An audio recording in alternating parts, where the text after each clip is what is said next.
So I'm Cliff Saran. I'm the technology editor of Computer Weekly. What is my favourite story? It's hard to say. There are some stories that you feel really proud of, and I think one was many years ago. This was probably 1999, 2000, early 2000s probably. And then I was at Schiphol Airport, and I'd got on the plane, and the news editor of Computer Weekly at the time was so angry that he had the slot for the lead story waiting for me, and I hadn't secured the final quote. So I got on a plane, and I sat next to a guy who worked for the company that I was writing a story about.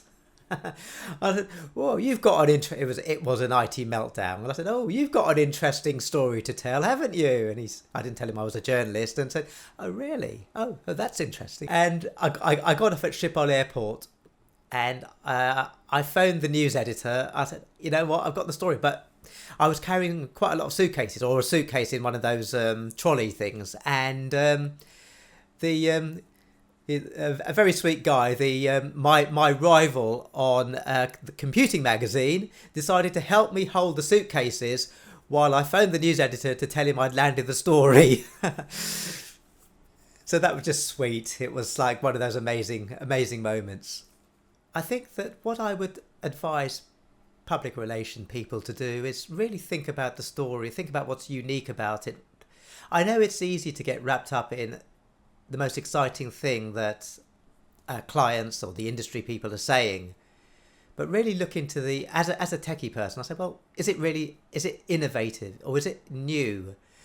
I've been writing about tech for a really long time, and also I did a technology degree, and some of the things that people talk about, first, I don't think they understand it fully, and second, I think it's not really new. AI is not new. Alan Turing was innovating with AI, way back in after the Second World War. So,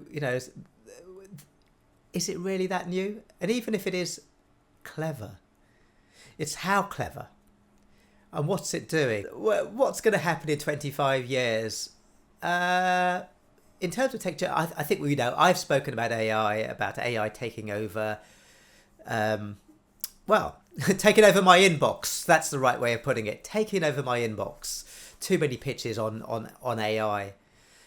AI can help journalism. And I was thinking about this question a couple of hours ago, actually, before we started looking into this for this interview today.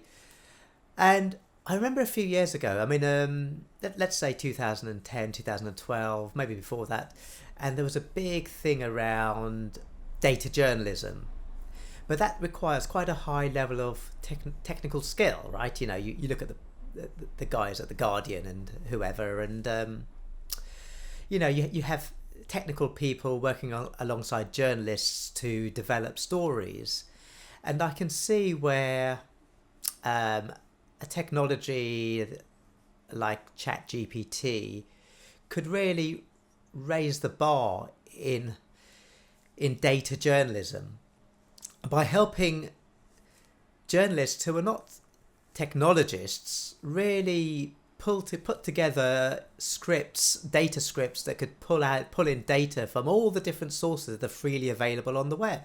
And I think that once technology like that becomes more mainstream in journalism, we'll see much more uses of data and clever uses of data